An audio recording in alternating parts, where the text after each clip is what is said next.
Thanks, everybody.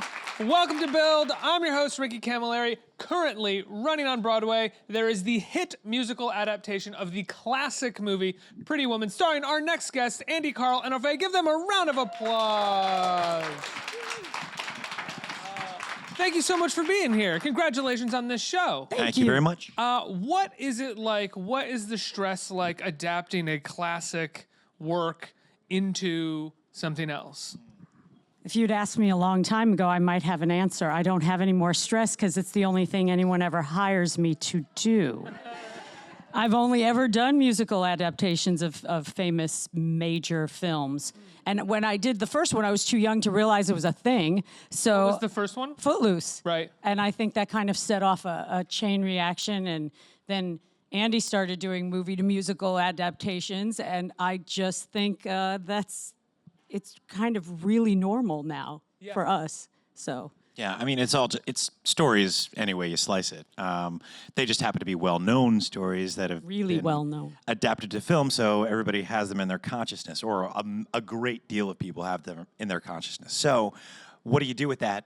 Do you just throw it up on stage and see how it works, maybe throw some music in there? No, you have to tear it apart, put it back together, add some more stuff for the characters, like Kit's character has a little bit more stuff going on. Right. And you also have to do it sort of in a linear storytelling way where it's one night. We can't cut and go to the next scene via editing in a screen room. We have to do it live on stage. So Jerry Mitchell does these incredible transitions into the next scene, which are beautiful. That's the wonderful thing about, live musical theaters. Actually, you can make it, the transitions have their own stories. Now, I imagine the two of you had seen the movie prior to signing up for the musical, and I'm curious, did you go back and watch it again to look at the performances of those characters, or were you like, no, I'm not going to do that at all? I mean, I don't think anyone has to go back. Pretty Woman's on TV all night, every night. You can't avoid it. In a straight marathon starting at like 6 and ending at 3 a.m. So it's not like you can even avoid it. But I didn't particularly seek out to see it again when I knew I was signed on. I didn't, because I didn't want to have anything in my head. I didn't want to start to go, oh, Laura San Giacomo did it like this. I should do it like this. I wanted to kind of do it from scratch so that, I would afford the audience a reason to come and see us in it. But you can't avoid it. It's ubiquitous. It's on all night, every night. Right. And also, though, because it becomes a musical and it becomes on stage, it is totally a different character at that point. Absolutely. So, I mean, now when I see it, I go, oh, I kind of do that like that, or I kind of do that like that, or, then in retrospect, you go, oh, that's cool, I kept that, and I didn't really stray too far from that. So then it becomes something that organically happened as opposed to me going, oh, I better say that like Laura did. And then it becomes silly, so. And Andy, what about you and Richard Gere? He has such a specific way of acting and presenting himself. And he's so damn good looking, too. You're just like... How do I be good looking like Richard Gere? My first step was Suits. I worked I came on late in the process of this. I came in 3 weeks before we started previews. I was hired to do the show. So quick thinking, like, what do I have to do? What does this guy wear? What is it? I did watch the movie once or twice before I, started reading the text and seeing the show as a musical. Just to remind myself of this, but Richard Gere looks amazing in Suits. I thought, let's go shopping. And he also has that weird half smile. That yeah, it's always a half smile. Yeah. He's very Mona Lisa-like that way. But that's sort of the thing that with his performance, it's so cinema. It belongs in the cinema because you get those little takes. If you do a close-up on me right now, I could just be like oh. Yeah, you're absolutely right. That's what he does the whole entire movie. So putting that on stage is very difficult. You need to tell the story. So luckily we have music by Bryan Adams, Jim Vallance that do these lyrics and music justice and fit very well with the show and are amazing to listen to if you get the album. I'm not pushing the album, but go get it. It's very nice. And we also have... you have to express your way in a way to fill up the theater enough, but also keep it as intimate a love story as it is. So there's Kit's character can go bananas, and she does, and she tears down the house with her songs. Orfeh does.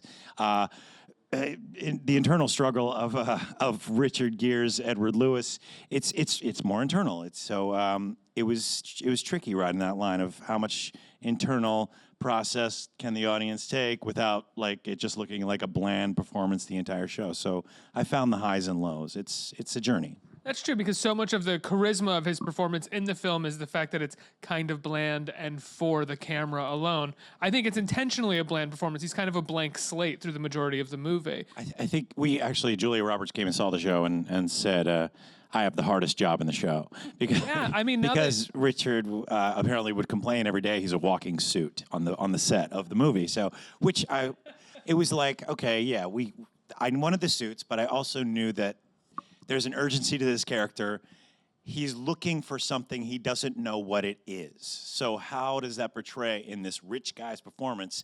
And this girl comes along, Vivian, and gives him the ability to be his muse and take him on this journey. And he finds out what he wants is actually some freedom for himself. And I find it very beautiful. I find it a real, like, I don't know, rich man's way of getting out of the way of his own money. Now, the two of you are married, right? Yes. Yes. How long have you been Happy Valentine's Day. Thank you. Happy Valentine's Day, everybody. How long have you been married? 18 years as of January 10th. Oh, did the two of you meet on the stage? We did. We met in Saturday Night Fever. Another movie musical. Another movie, a favorite, obviously. And he came in. It was, God, I hate saying this, but it's true. It was love at first sight. I kept telling all my friends, I was like, don't let me screw this up. Don't let me screw this up. I got to be with this guy. And he was apparently telling everybody the same thing. Prior to even having gone on a date? Yes. It was insane. He came in, I was like, haven't bathed and brought to my tent. No, but it's not true. But, and... You had a big part in that show. Right? Powerful woman. But everybody kind of snickered. We didn't tell anybody, but we had a boat cruise for our 500th performance. And this was way after he came in. And I think that's when the cat was out of the bag. And everyone was like, oh my God, Orfeh and Andy are dating. Ha ha, that'll last. Showmance. And 18 years later, every time we have an anniversary, all of the people that I speak to most of the people I did Saturday Night Fever with, and they're always like, boy, were we wrong. Don't we feel stupid? You guys are still married. Duh. So. And Andy, you knew right away as well? Yeah, well, I was a fan first. I saw her in the show, Saturday Night Fever. So, like, as most people do when they see Orfeh sing, you just fall instantly in love. So I was like, wow. I paid him a lot of money to say this. I just want you to know that. I thought I had no chance, but luckily there was interest, and I was like, oh, well, I should take this opportunity. And Did you ask her out, or was it like just sort of everyone was out for drinks or something and you hung out? No, because nobody knew. We were like very on the down low. I mean, I think I finally said, a movie maybe, which was The Exorcist. What? No, Yes, it was. Movie? It was our first movie was The Exorcist. No, it was like The Clumps. That was the one. Okay, that's true, but no, I think The Scarier Exorcist. than The Exorcist. Right, absolutely. Eddie Murphy's performance is fantastic in that show, and it brought us together. That's true. That's and true. then The Exorcist. And then The No, it Exorcist. was American Psycho was the second film. See, I remember all this stuff, So folks. the first one was The Clumps, the second one was American Psycho, and then third was The Exorcist. Exorcist. So incrementally more horrific as it went along. And we've maintained on they're who more you ask horrific in their the whole case, yeah. marriage. That's So, yeah. wild. What a good pickup line, though. Movie, maybe? Yeah. Yeah, isn't that good and amazing? It's better than, like, are those space pants? Because your ass is out of this world. Oh, sorry. Hence, we would not be sitting strictly here for right comedy. now. But movie maybe is so good and opens yourself to rejection in such a nice way. Movie maybe? No? Okay, great. But I didn't even Seemed try benign that enough, hard. right? Yeah. Try it, everyone. Wow. And Yeah. so but before you even went on that date, the two of you were pretty clear in how you interacted with each other. You felt like there was a real connection there. Yes, and we had a lot of scenes together, and he was also, he came into the role of Joey, one of the gang, and he also understudied Tony, and he went on a lot immediately. And Annette has all of her scenes with Tony Manero, so we were literally thrown into the fire. So if we didn't like each other instantly, it would have been a mess. But we did, and that's kind of how it all began. I know it sounds cheesy, but it really happened that way. How many shows have you guys done together now? This is our third Broadway show. I think we also do our concerts together. We have done some regional theater together as well, like in Philadelphia, those kind of places. Trying to think of what else do we do. We usually do auditions at home. That's amazing. Now, you know, I'm always curious. I'm always curious about couples that work together. Does it always work? Is it always good? Do you know how It has for us, honestly. Wow. Because truthfully, because No if I fights. say You never fight about anything. honestly, we don't see each other if we don't work together. Right. And that's the truth. We literally do not see each other. When he did that, span of time between Rocky to Groundhog Day, I literally never saw him. And in this case, absence has definitely made the heart grow fonder because we don't see each other. When you're on a Broadway schedule, our theater schedule, because we have done a lot of regional, no one has the schedule that a Broadway performer has. It is relentless, it's grueling, it is not for the faint at all. And that is the only time you go, okay, well, we have to get up at this hour. We have to be at the rehearsals, tech and 10 out of 12s. You're literally at the theater 12 to 14 hours a day. You get home, you drop in bed, you get up the next morning early, and you're back in rehearsal anytime between 9 and 10:30. So when he's doing a bunch of Broadway shows and I'm not in a Broadway show, it's like, hey, how you doing? Nice to see you, bye. It really, barely time to have a meal together. So for You us, try it to has. find ways to work together. Yeah, we do. So when something like Pretty Woman comes along, you're like, hey, maybe Andy could be in this with me? Well, Jerry Mitchell called and said, hey, you think Andy would like to be in the show with you? I said, maybe I'll see. He's sitting next to me. It was certainly a selling point for me. I was like, I had worked with Jerry Mitchell. I worked with my wife very well. I had worked with Gary Marshall prior to him passing.